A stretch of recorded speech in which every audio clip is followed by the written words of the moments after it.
हमें ऐसी शिक्षा चाहिए जिससे चरित्र का निर्माण हो, मन की शांति बढ़े, बुद्धि का विकास हो और मनुष्य अपने पैरों पर खड़ा हो सके। Swami Vivekananda. A very good morning all of you and very welcome to my channel Drishti IAS-PCS। जैसे कि आप सभी को पता है, जो न्यू एजुकेशन पॉलिसी है वो आ गई है। उसके कुछ महत्व हैं, कुछ चुनौतियां हैं, कुछ मिशन हैं। उसके बारे में हम संपूर्ण जानकारी इस वीडियो में देखेंगे, तो शुरू से लेकर लास्ट तक बने रहिएगा। जीवन में शिक्षा के महत्व को देखते हुए गुणवत्तापूर्ण शिक्षा उपलब्ध कराने के उद्देश्य से ही नई शिक्षा नीति को यहाँ पर मंजूरी दी गई है। सबसे पहले जो 3 दशक बाद तो ये शिक्षा नीति आई है। सबसे पहले जो शिक्षा नीति आई थी वो 1986 में आई थी।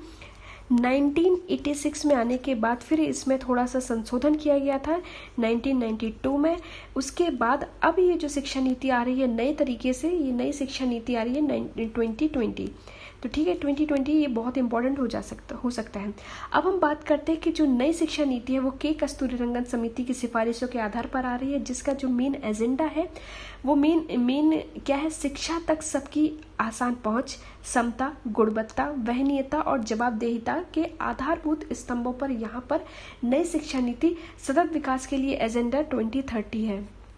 ठीक है, तो यहाँ पर इसका उद्देश्य क्या है? इसका उद्देश्य ये है कि 21वीं शताब्दी में इसकी आवश्यकताओं के अनुसार कॉलेज और शिक्षा को समग्र रूप से लचीला बनाना और एक ज्ञान आधारित जीवंत समाज और वैश्विक महाशक्ति में बदलकर प्रत्येक छात्र में निहित अद्वितीय क्षमताओं को सामने लाना है।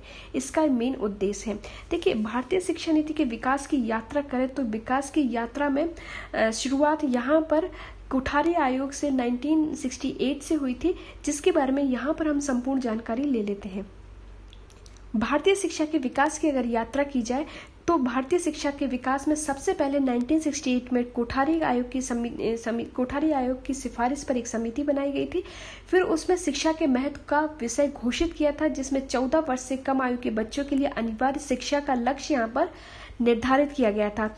उसके बाद यहाँ पर शिक्षा के लिए 6% GDP का लक्ष्य रखा गया था और माध्यमिक स्तर त्रिभाषा सूत्र यहाँ पर लागू करने का आह्वान किया गया था। माध्यमिक त्रिभाषा सूत्र मतलब एक हिंदी, एक वहाँ की जो स्थानीय भाषा है और दूसरा इंग्लिश, ये यहाँ पर लागू करने का राष्ट्रीय शिक्षा नीति 1968 में प्रयास किया गया था। उसके बाद 1986 में ऑपरेशन ब्लैक बोर्ड आया। ऑपरेशन ब्लैक बोर्ड और इसके अलावा 1986 में जो शिक्षा नीति आई थी उसमें ओपन यूनिवर्सिटी का भी यहाँ पर एक आधार आया। उसके बाद ग्रामीण विश्वविद्यालय, महात्मा गांधी के दर्शन पर आधारित ग्रामीण विश्वविद्यालय मॉडल भी यहाँ पर नीति ने आह्वान किया था कि इस तरीके के ग्रामीण विश्वविद्यालय बनाए जाए। उसके बाद भारतीय में यहाँ पर महिलाओं, अनुसूचित जातियों और अनुसूचित जनजातियों की शिक्षा को अधिक जोर दिया गया था।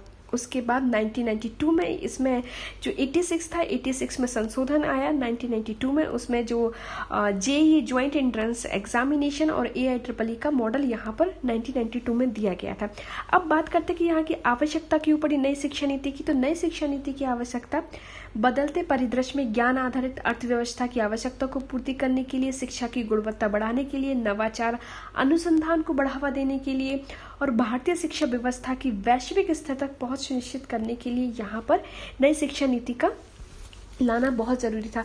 जैसा कि आप सभी को पता है, अभी स्टैंड ऑफ के दौरान ही भारत में पता चला कि आखिर क्यों, क्योंकि चाइना और इंडिया दोनों ही लगभग समान समय में ही आज़ाद हुए, पर आज भारत की GDP और चाइना की GDP पे ज़मीन आसमान का फ़र्क है। भारत अभी डेवलपिंग है और चाइना डेवलप्ड की ओर बढ़ता जा रहा है और काफ़ी डेवलप भी हो चुका है। तो इन सब को देखते हुए और उसके बाद वोकल फॉर लोकल, आत्मनिर्भर भारत, इन सब का भी इम्पैक्ट यहाँ पर पड़ा था। राष्ट्रीय शिक्षा नीति के कुछ महत्वपूर्ण बिंदु की बात करें तो इनको अच्छे से हम देख लेते हैं, क्योंकि बहुत ही इंपॉर्टेंट हमारे लिए यहाँ पर हो जाता है। जैसा कि मैंने आपको बताया है कि इसका जो मेन एजेंडा है शिक्षा की पहुंच, समता, गुणवत्ता, वहनीयता, उत्तरदायित्व, जवाबदेहिता जैसे यहाँ पर मुद्दे रखे गए हैं। और इसमें बताया गया GDP का 6% देना है। और सबसे मेन इंपॉर्टेंट काम यहाँ पर क्या किया गया है, ministry of human resource development को HRD का नाम बदलकर एजुकेशन मिनिस्ट्री यहाँ पर कर दिया गया है। उसके बाद इसके जो प्रारंभिक बिंदु है, प्रारंभिक बिंदु में क्या किया गया, सबसे पहले 3 से 8 वर्ष के बच्चों के लिए किया गया है। 3 से 8 वर्ष के बच्चों के लिए क्या किया गया है, इसमें इनको 3 से 8 6 वर्ष के बच्चों के लिए सबसे पहले तो जो अर्ली चाइल्ड केयर है वो दिया जाएगा और 1 से 2 में शिक्षा यहाँ पर प्रदान की जाएगी। उसके बाद अगर हम बात करें तो यहाँ पर इनको बहुस्तरीय खेल और यहाँ पर गतिविधियाँ आधारित इनको बनाने का प्राथमिकता दी जाएगी। उसके बाद थोड़ी बुनियादी साक्षरता और संख्यात्मक ज्ञान यहाँ पर दिया जाएगा। बुनियादी साक्षरता और संख्यात्मक ज्ञान से तात्पर्य है जैसे कि हम बचपन में पढ़ते हैं ABCD और फिर नंबर जो भी जोड़ घटाना, ये सब यहाँ पर दिया जाएगा। फिर उसके बाद कक्षा 5 में भाषाई विविधता को संरक्षण दिया जाएगा। भाषाई विविधता के संरक्षण के आधार पर मातृभाषा और स्थानीय भाषा के आधार पर यहाँ पर जो माध्यम है, मीडियम है, उस पर बल दिया जाएगा कि आपको आगे की शिक्षा कैसे लेनी है, आपको उस माध्यम में आपको दिया जाएगा। उसके बाद स्कूली शिक्षा में छात्रों को संस्कृत और अन्य प्राचीन भाषाओं का भी यहाँ पर विकल्प उपलब्ध कराया जाएगा। भाषा चुनाव की कोई बाध्यता यहाँ पर नहीं रहेगी।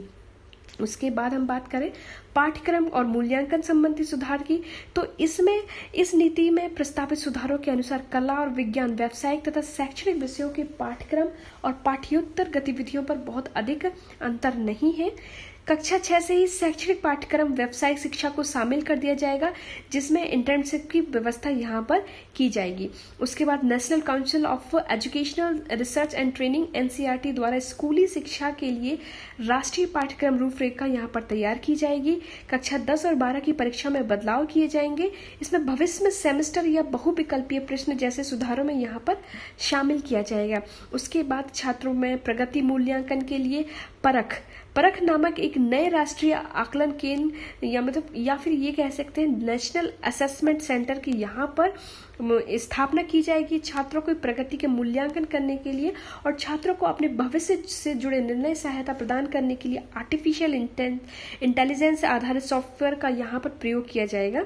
उसके बाद शिक्षण व्यवस्था से संबंधित सुधार यहाँ पर क्या क्या किए गए हैं, तो शिक्षण व्यवस्था से संबंधित जो सुधार किए गए हैं उनमें से एक है शिक्षकों की नियुक्ति में प्रभावी और पारदर्शी प्रक्रिया का पालन, समय समय पर किए गए कार्य प्रदर्शन का आकलन के आधार पर ही उन्हें पदोन्नति दी जाएगी। उसके बाद national professional standard for the teachers NPST का भी यहाँ पर विकास किया जाएगा 2022 तक। फिर उसके बाद हम देखें तो जो NCFTE है उसका भी विकास किया जाएगा और वर्ष 2030 तक अध्यापक के लिए न्यूनतम डिग्री की जो योग्यता है वो 4 वर्षीय एकीकृत B.Ed डिग्री होना यहाँ पर अनिवार्य कर दिया जाएगा। मतलब अगर आपने B.Ed नहीं किया है तो आप टीचर नहीं बन सकते। उसके बाद यहाँ पर क्या किया जाएगा, यहाँ पर ग्रॉस एनरोलमेंट रेशियो को 26.3% से बढ़ाकर, मतलब जितने बच्चे एडमिशन लेते हैं वो आज की डेट में वो 26.3% इसको बढ़ाकर 50% करने का यहाँ पर एक मेन उद्देश्य रखा गया है। उसके बाद 3.5 करोड़ नई सीटों को यहाँ पर जोड़ा जाएगा उच्च संस्थानों में। उसके बाद मल्टीपल एंट्री एंड एग्जिट व्यवस्था को भी अपनाया गया है। मतलब या फिर जैसे कि आप इंजीनियरिंग कर रहे हैं, इंजीनियरिंग में अगर आप 1 वर्ष के बाद आपको प्रमाण पत्र मिल जाएगा, 2 वर्ष के बाद आपको एडवांस डिप्लोमा मिल जाएगा, 3 वर्ष के बाद आपको डिग्री मिल जाएगी और 4 वर्षों के बाद आपको शोध के साथ स्नातक यहाँ पर मिल जाएगा। तो ये यहाँ पर व्यवस्था की गई है। और जो नए नीति के तहत क्या होता था, जो एमफिल है, एमफिल जैसे पहले आप क्या करते हैं, पहले आप करते हैं कि ग्रेजुएशन करते हैं, ग्रेजुएशन के बाद पीजी करते हैं, पीजी के बाद आपको एमफिल करना होता है, ठीक है।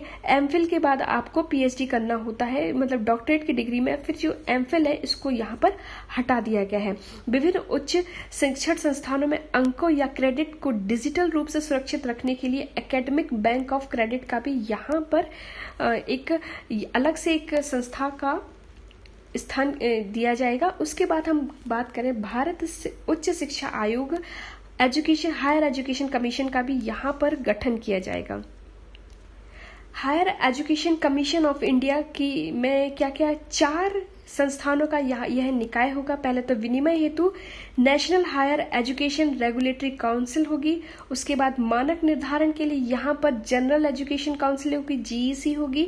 वित्त पोषण के लिए यहाँ पर higher education grant council HEGC होगी। उसके बाद प्रत्यायन के लिए यहाँ पर नेशनल राष्ट्रीय प्रत्यायन परिषद या फिर नेशनल स्थापित किया जाएगा। उसके बाद अगर हम संबंधित चुनौतियों की बात करें तो सबसे बड़ी जो चुनौती है, पहली बात तो है महंगी शिक्षा, शिक्षकों का पलायन भी यहाँ पर एक बहुत बड़ी समस्या हो जाती है। विदेशों विश्वविद्यालयों में प्रवेश के बाद भारतीय शिक्षक बहुत ही दक्ष होते हैं, इसीलिए ये लोग यहाँ से वहां पलायन कर जाते हैं। शिक्षा का संस्कृतिकरण, दक्षिण भारतीय राज्यों का यह आरोप है कि त्रिभाषा सूत्र से सरकार शिक्षा के संस्कृतिकरण का प्रयास कर रही है। उसके बाद संसद की अवहेलना। विपक्ष का आरोप है कि भारतीय शिक्षा की दशा एवं दिशा तय करने वाली नीति को अनुमति देने में संसद की प्रक्रिया का उल्लंघन किया गया है। पूर्व में राष्ट्रीय नीति 1986 में भी संसद के द्वारा लागू की गई थी। उसके बाद मानव संसाधन का भी यहाँ पर अभाव है। तो ये कुछ इंपॉर्टेंट पॉइंट है जो यहाँ पर संबंधित विषय से चुनौतियां बने हुए हैं। तो इस वीडियो में इतना ही, मिलते हैं नेक्स्ट वीडियो में। Till then thank you and thanks for watching and stay connected.